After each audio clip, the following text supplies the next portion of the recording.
So I don't think anybody is here yet, but Tierney and I are just going to meet up and check out the sound quality and the picture. Uh, so for the next few minutes, it will just be sort of like sound check boredom for anybody else who logs in.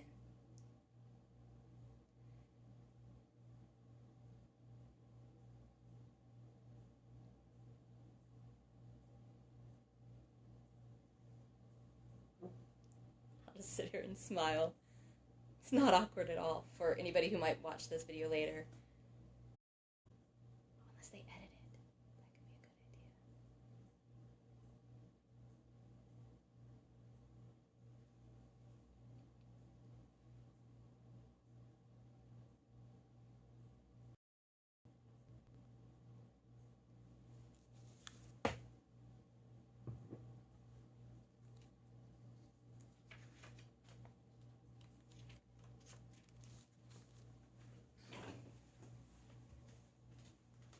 I'm going to get my phone so I can check the time and stuff.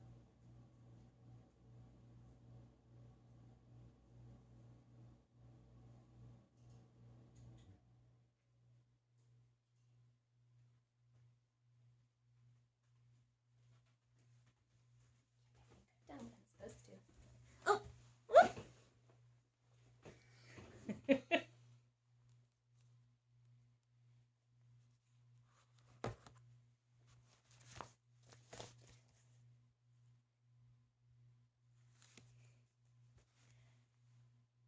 Hey, Tierney. Um, can you hear me okay? Is everything coming through? How should be? Do I need to be louder? Um, move the angle or anything like that?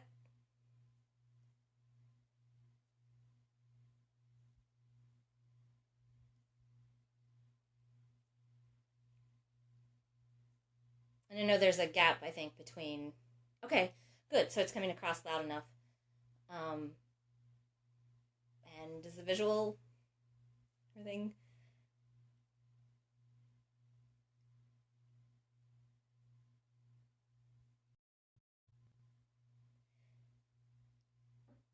Great, awesome. And my cats are outside, so we won't be getting cross kitten interaction in the background like I was when I was testing out Facebook Live. They really like that plant. It's a favorite to chew on.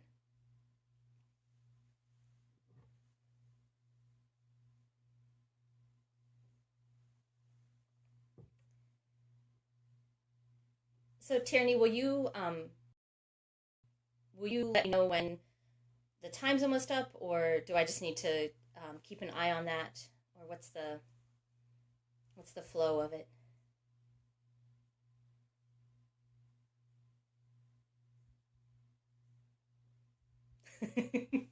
Right? Yeah, kitties are pretty well loved no matter what, I guess. That's another reading series. They could do an all kitten reading series.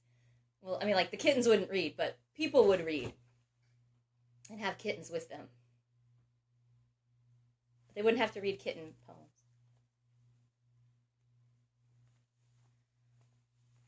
Um, yeah, I mean that's fine. I timed my poems and they should be about 15 minutes.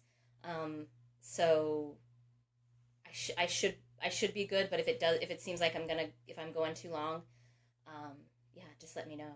We've got folks showing up. Welcome. We're just doing some test like mic testing, setting up stuff. So maybe a few more minutes and then we'll get started.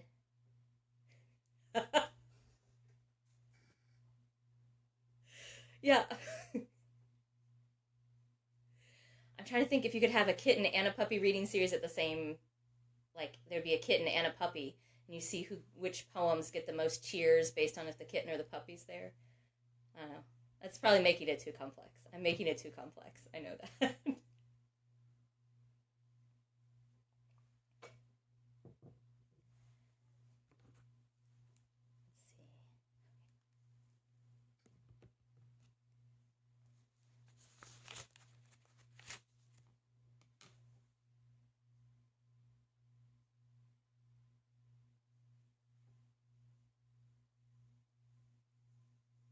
We'll be getting started in a few minutes here, so we're just testing stuff out and making sure everything works. So the poetry will be getting started in a couple minutes.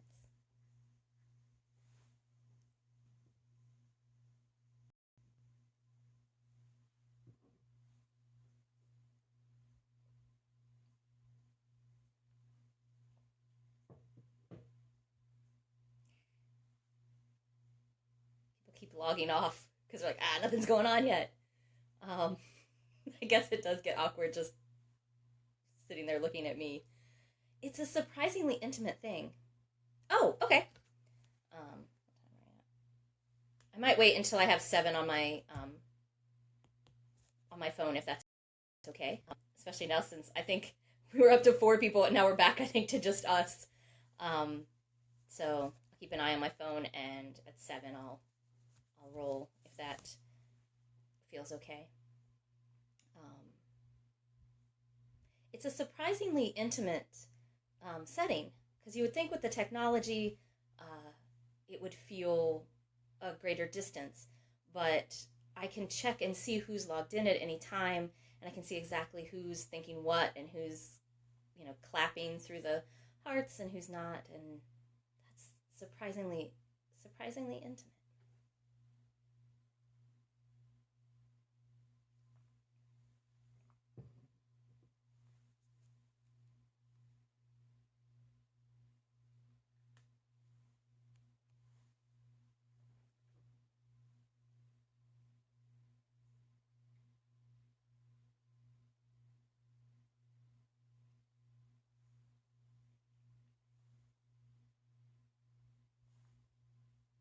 I'm drinking ginger tea.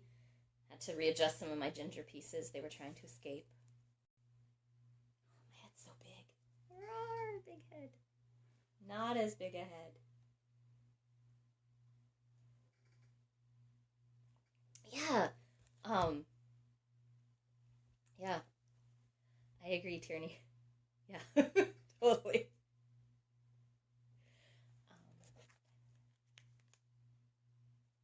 6:59. I'll get started in 1 more minute to give folks a second. Or maybe I'll just start rambling now, and by 7 is when I'll actually start the real poetry.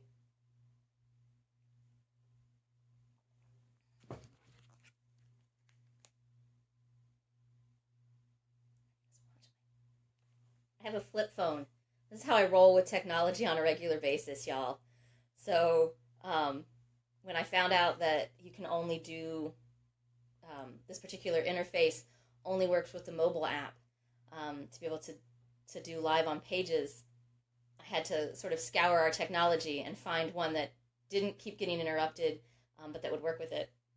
I went with my husband's tablet, because this is my phone, y'all. So we're at 7, so I'm going to go ahead and get started, and hopefully we'll have folks coming to join us as the reading continues. That's the great thing about the digital online reading, is people can kind of come and go as they need to. So that's awesome. I'm Jen Schomburg Kanke, and this is the Poets in Pajamas reading series. So I'd like to thank Sam and Tierney, as well as Aaron and all the good folks at the Poets in Pajamas reading series, as well as Sundress Publications, for putting on this really cool opportunity to get to try out something new with my readings. I love giving readings, and I wasn't sure what it would feel like to give a reading through Facebook Live. And so far it's pretty wild. I'm going to read for about 15 minutes, and then at the end of that time, we'll have a little bit of time for question and answer. So I could hide behind all my papers like this. I guess that doesn't work. I'll lean back a bit. This first poem is one that I did through the Tupelo Press 3030 project, where I wrote 1 poem a day for the entire month of July, and then it went up on their webpage. And it was wild to have this experience of I would write a poem, and 2 hours later, everybody could read a draft of that poem. And so some of the poems I'll be reading here tonight will be poems that I worked on during that time, but they've gotten to actually go through a little bit more revision, so you're getting a slightly more polished version than what showed up there. This is Cartoon Animals. All the cartoon animals, from Small Pig to Robert the Rose Horse, are heading for the city to seek their fortune in concrete once the dust and fields are no longer right for them. They pack their little brown satchels, ready for the adventures of the way, missing home each step. Having been raised in the city, hopping fences, weeping creosote, passing under overpasses to play in abandoned factories, I buy 12 acres in the woods, so I will have some place to leave.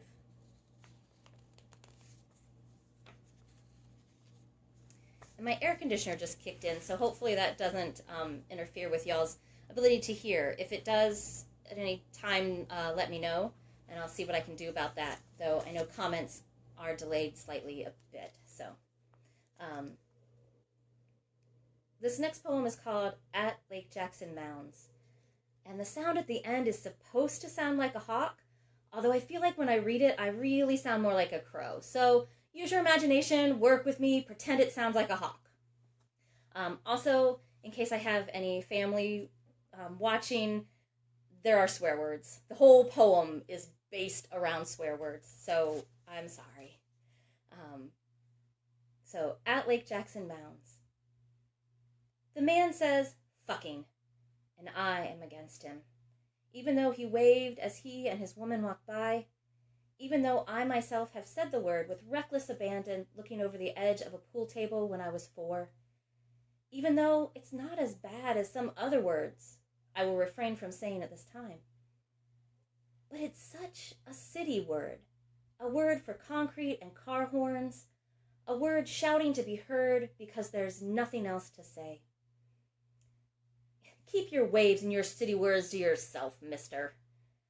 This is a place for the cry of the hawk, who, for all we know, soars overhead, yelling, fuck, fuck, fuck. Like I said, it sounds more like a crow, doesn't it? I gotta work on that. My hawk impression, my cussing hawk impression is really bad. And there's a high need for that. They say that if you can impersonate a hawk swearing, you are set for life. So I gotta work on that.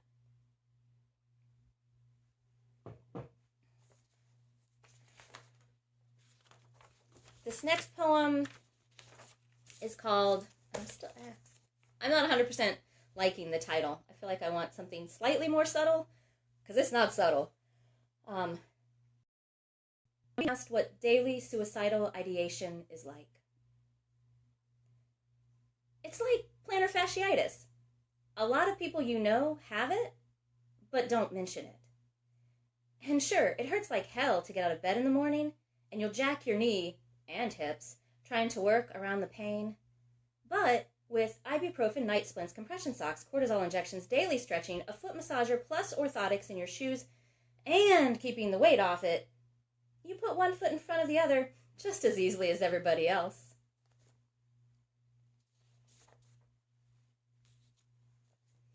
And this next poem is a little bit longer. And it's one that I sometimes submit as an essay and sometimes I submit as a prose poem. I haven't fully decided what classification it actually deserves to be under. It's a longer one, and it's one that I also have to say a giant thank you to my family, who are wonderful people who are okay with me writing about a time when they weren't such wonderful people. And so I really appreciate that they allow me that freedom in my art to still love me and to still have good familial relationships while talking about some stuff that was less than pleasant in our past. So this is called, and it's just a small part of this particular poem, so take the expectations down a notch about revealing information. This is called Gentrification Plan. The accent. And it's set up like a list, like an actual plan. So I should read the numbers for the steps. Gentrification Plan. Step 1. The accent. This is self-explanatory. Study the news, slow down, stretch your mouth. Avoid saying steel mill, TV, and small. They will give you away every time if you're not careful. Try foundry, television. Find your own replacement for smile that does not rhyme with tall. 2. Practice nodding without inviting conversation. You will need this when people say, "You know how it is," and "Remember when?" 3. Generalize, generalize, generalize. When they ask where you're from, say the bigger city, not what part of the city. If someone happens to know the area and says, "Oh, near X," say yes, since they will always suggest the rich place where you helped clean office buildings one summer and nowhere near where you're actually from. If they do get it right, do not react when they say Grove Tucky or Slutport instead of the name of the town. 4. Now this is going to feel like a repeat of number 2 because it is. If people reminisce about the toys they had, your first line of defense is to pretend you are a different age. Let's role play. Remember having a Cabbage Patch Kid with the Xavier Roberts signature on its butt? No, Granny made me one, but it was cloth, and mine fell in the dirt, and I couldn't get the face clean, so it looked like it always had a black eye. Wrong. You've got to get on your game, weren't you listening? Let's try again. Cabbage Patch Kids were so cool. Oh, I think I'm just a year or two too old to have gotten into those. Good, you're catching on. Last-ish option is to borrow memories from old school friends, cousins whose mothers married men who wear ties, and favorite sitcoms. Might I suggest the one with the Keatons, since it was ostensibly in your town? 5. Vacations. This is a tricky one. You must work in the phrase, "That one time we went to X." Cape Cod's a good one. Try it. That one time we went to Cape Cod, but really we were in New Bedford on a business trip with my dad, who'd convinced his company that we would help keep him stable, so this trip he'd actually fix the industrial scales rather than ending up in a whorehouse at gunpoint. But we drove out to Provincetown so my mother could see the ocean for the first time and see it good. It was November, and the weather was shit, and they argued the whole way, and I caught a cold. Jesus, you are a stubborn one, aren't you? Try again. That one time we went to Cape Cod, I caught a terrible cough. Yes, the other times you were healthy, or maybe they're non-existent. Who knows? Step 6, vacations. Yeah, again, this is important. It will make or break you. Repeat after me. Every trip was a vacation. Went to Norfolk to get your brother out of jail? Vacation. Retrieving your cousin found wandering homeless one stayed over? Vacation. Staying with Granny at the house that used to be the dump that's now covered up, but still leaching into the groundwater? Summer camp. 7. Now, this one will sound counterintuitive. I know, but stick with me. Get with someone who's doing it too. Marry if you feel so inclined. Because you can't keep this shit up all the time, and you're nobody's quirky bit of refurbished shabby chic bric-a-brac on display, but your own. I used to wonder why people licked their fingers when they would go and turn pages, and now I understand. I am at finger-licking age. This next poem is another one that I did for the 3030 project.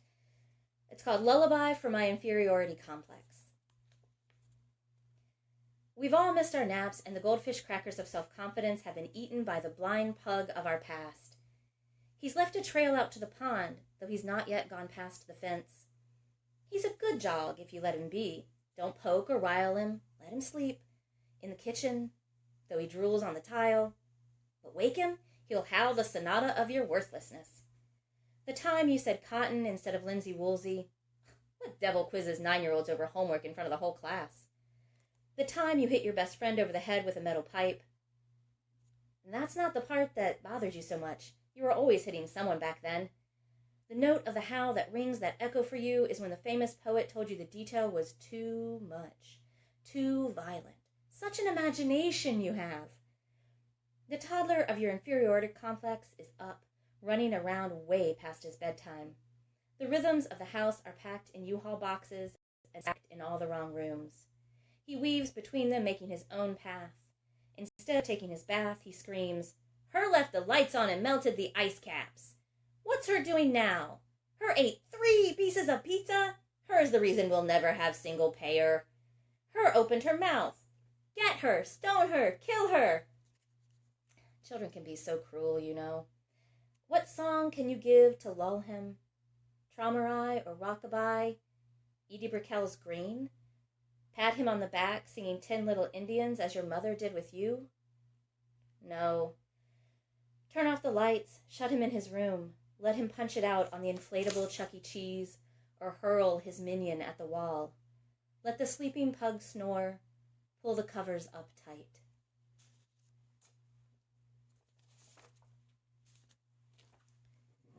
And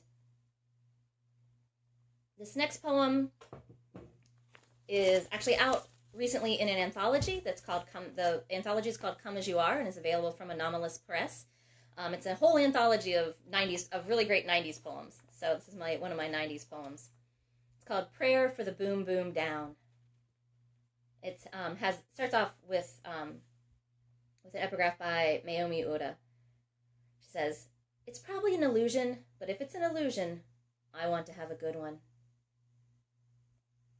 When the time comes that you are tired, no longer longing for the gin and tonic-scented man, and you've forgotten the words to those songs that sang you, walked you through the stations of the crisscross while sweet Monsignor Snow guided you, and St. Vanilla of the Ice saved you with his communion of consonants. When that time comes, do not then forsake backwoods blues with fried mullet for sale, where you shake it like nobody's watching. Nay, child, dance you like everybody's watching, and they're fucking loving every move you make.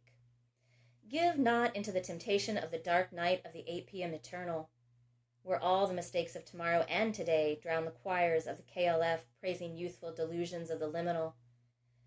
Drink not from the decaf tea of good and evil. Just put your faith in your own 2 feet and those gently swaying hips. Let the daylight never come."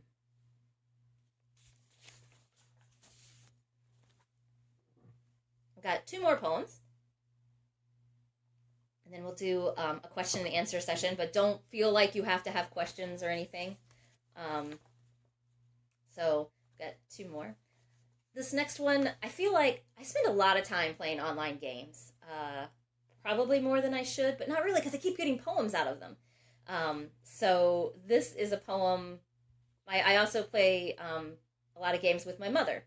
And so we're constantly sending things back and forth about which games we need what boosters from and all that stuff, and how do you get through X level. So this is a poem for my mom. Sort of, yeah. I mean, my mom, anyway. I'm going to read my poem now. Called My Mother Petitions the Makers of Bejeweled Blitz. My mother wants the dead to go away. Tired of how they pop up among the list of the living, in whatever the last profile pic they selected, not knowing it was the last. Perhaps next to last because they've been thinking about giving up social media eventually, or perhaps not everything, perhaps just the games of colorful chains and timers, hoping for a boost from friends. There'd be one more picture before that, though, right? One more after they'd lost the weight, one more after they got those partials, one more after the tan lines faded. But certainly not the last, forever floating on a yellow raft in someone's backyard pool.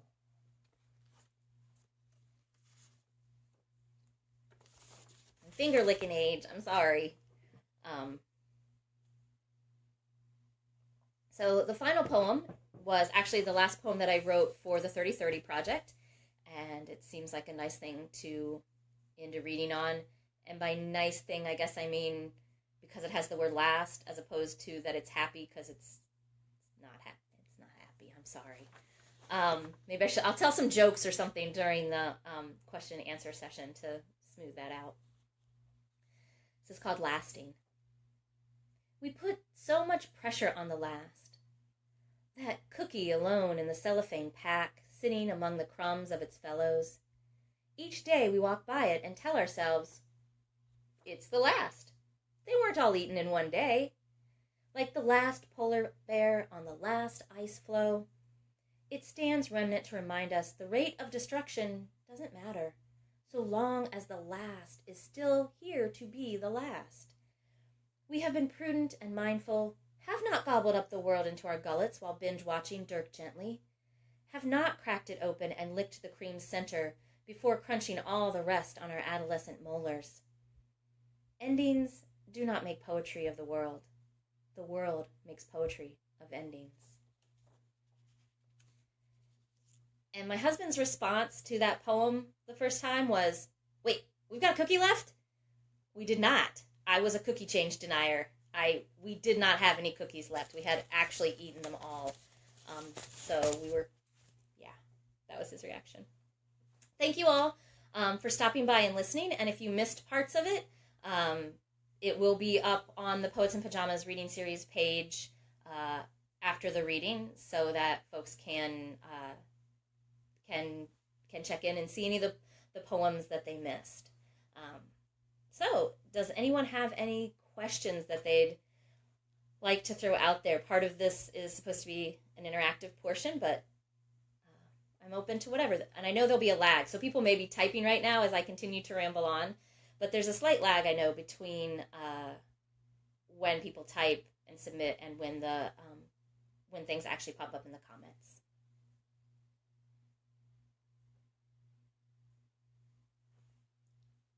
Thanks for the hearts.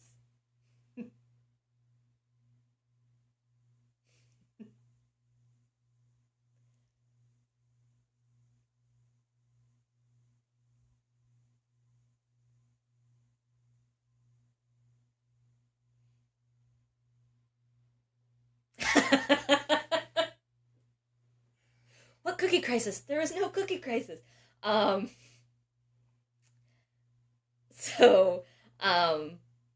hi, Nicole. Okay. Now everything's starting to come through. So, we were just okay with not having any cookies.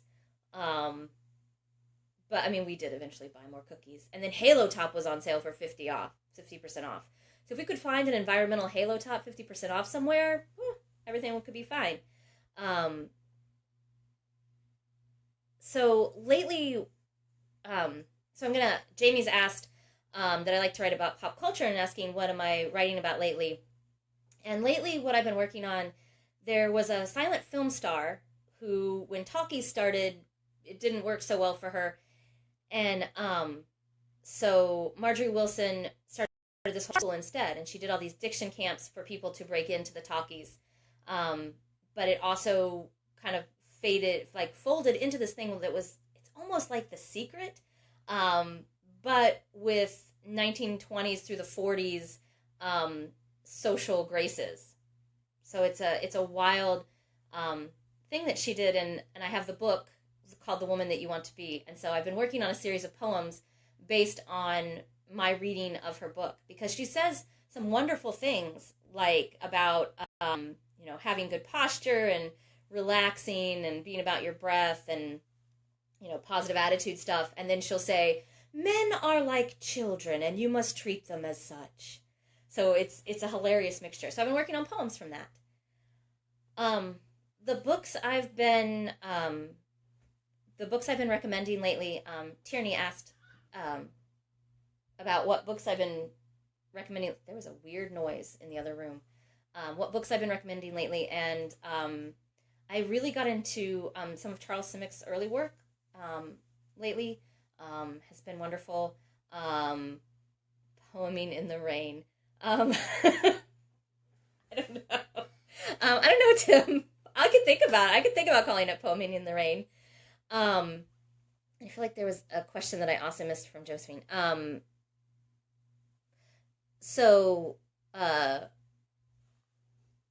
trying to think if there are other books that I have been recommending to folks lately. I've really been enjoying Jenny Molberg's Marvels of the Invisible lately. That's been one of the ones I've been reading. And Josephine's on here. Her book, and I feel like I'm going to get the preposition wrong. It's Prayer Book for the Anxious? Prayer Book of the Anxious. Oh, Josephine, don't hate me, please. I'm nervous right now, and I can't remember all words. But I've enjoyed the book and have been reading that recently as well. And I'm rereading Wordsworth's Prelude, because I somehow think that I can write short stories based on each one that will make my students love Wordsworth more. That's my goal. I want them to love Wordsworth more. So I have been rereading the Prelude as well, and I recommend it to everyone who thinks that he's just about daffodils. So I feel like somebody asked a question about my family. Oh yeah, Josephine. Um, ah, Sorry, I brought up some weird screen. Um, so Josephine asks if I've written poems about my family that they didn't like, and I don't know. I love my family, but as anyone who knows us also knows, we sometimes cover up. It's of. See, I was going to say of. That was my first instinct, and then I rethought myself. Sorry. Josephine's book is Prayer Book of the Anxious, and I hope that she still loves me and doesn't hate me for being nervous and my whole brain going crazy. And this is also a hard question that she's asked about if I've written poems about my family that they didn't like, because I don't think that I would necessarily know. And that's also one of the themes um, in the collection that I've been sending around to contests lately, called The House of Never Enough, because we tend to like everything to be nice, and so even if people were upset, I don't necessarily think that they would tell me. I think they would deal with it on their own and try to figure out a way through their feelings about it. I asked my dad about reading Gentrification Plan because I was a little nervous about saying he was held at gunpoint in a whorehouse. Right? And he was like, I've got no secrets. I tell that story myself. Go ahead and read it. And so I love that my family is like that. But then I also worry that maybe people aren't telling me when they'd rather that I not read things in front of the public. But they respect my art. And so I love that. I love that my family respects my art and respects me as a person enough that they let me do what they feel like I need to do. So they may not have liked, although my mom assumes that every poem I write about her is bad, and it's not. Not like poorly written, but that I'm saying something bad, and I'm not. Sometimes I'm just saying we play games together, or my mom's a wonderful person. But I think she's been primed, so by other poetry reactions. Um, so Sorry. Every time I go to try to scroll up the comments, sometimes I accidentally bring up this thing that asks me if I want to block the person who left the last comment, and I don't. Um, so I'll give it a few seconds and see if anybody has any other questions. And I feel like I rambled a lot there and said strange things, but this has been the most nervous I think I've been for a reading in a very long time. And there's the layer of technology, but there's also the intimacy. That I can see the likes, and I can see the questions, and I can see who's here if I click the little button and ask to see who's here. So it's been fun. It's been great. My heart has been racing the entire time. So hopefully that didn't come across. Let's see. Can you talk a little about your relationship with Sundress and the 30? So 3030 project was Tupelo Press.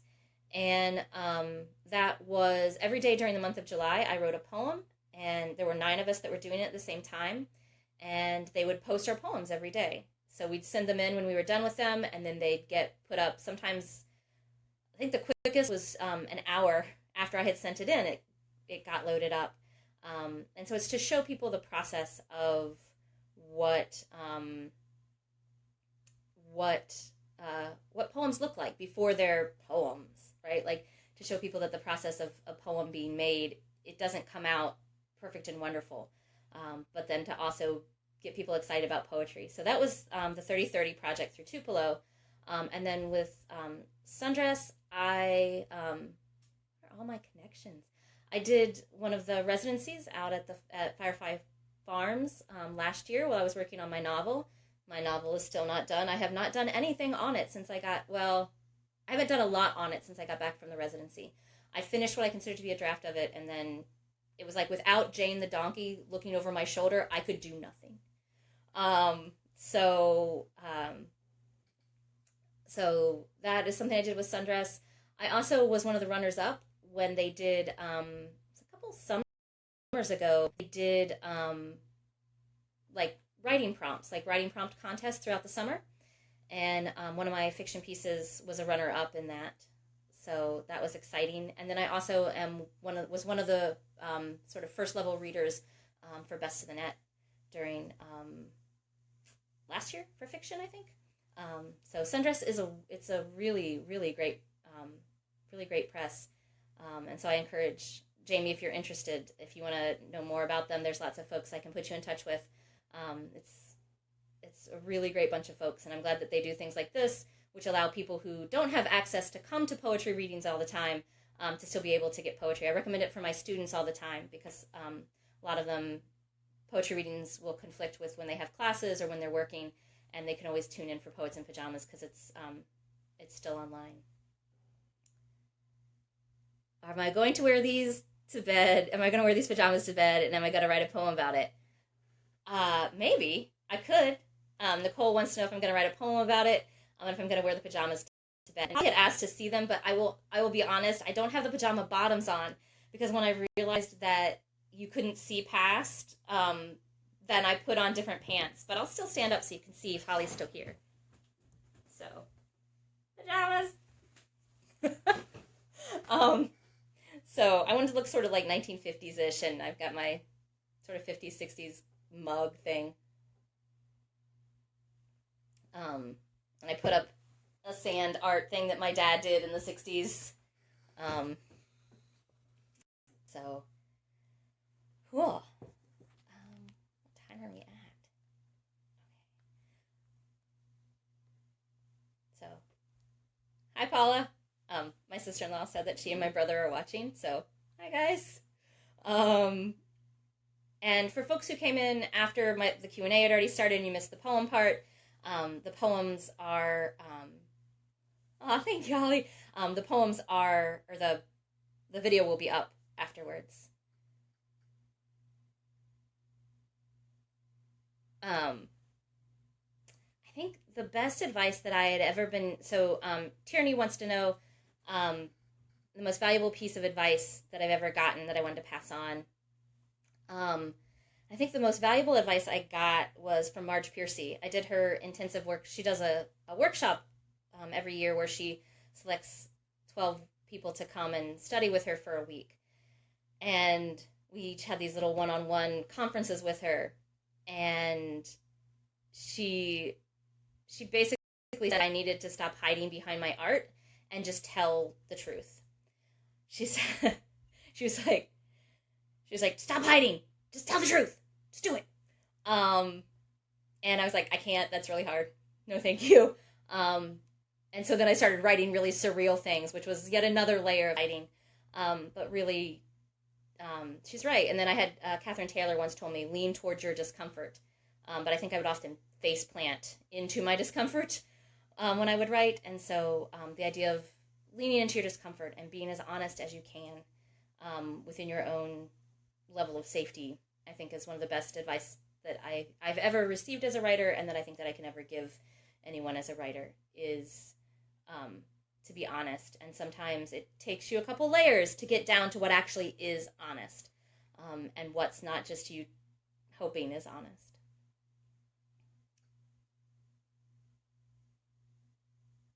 So Jamie asked if at the residencies at Firefly Farms, if I met great women writers there, and I did. It was a wonderful experience. So I recommend that if you at all are interested, I think the application period just passed for the spring residencies, but they'll be accepting stuff for summer and fall soon as well. So yeah, I think that is it. I think we are at 7:30. So again, if you missed the poems, they'll be up on the video. You can always go back and check them out later at your leisure. So thanks to Sam, thanks to Tierney, thanks to Aaron Smith, all the folks for setting this up with Poets in Pajamas and with Sundress Publications. It's really a really great experience. I'm glad that I got to do that, and thanks everyone for stopping by.